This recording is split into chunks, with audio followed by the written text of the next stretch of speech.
The story of the day, snow across our area. And that does not just stop in Hampton Roads. We have meteorologist Taylor Stephenson, who is live in the Outer Banks. And Taylor, I know you were just outside experiencing that. You're back on the roads now. What are the conditions that you're seeing out there for those who might get onto the roads today?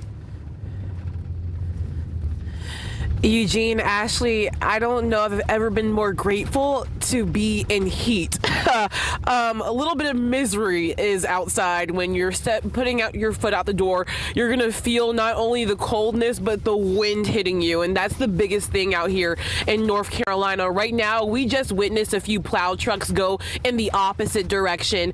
We are continuing to head south through the Outer Banks. Right now we are in Kitty Hawk, and we are seeing still some unplowed roads on our side of the road, and then the wind's just whipping. Wind gusts as high as about 30 miles per hour.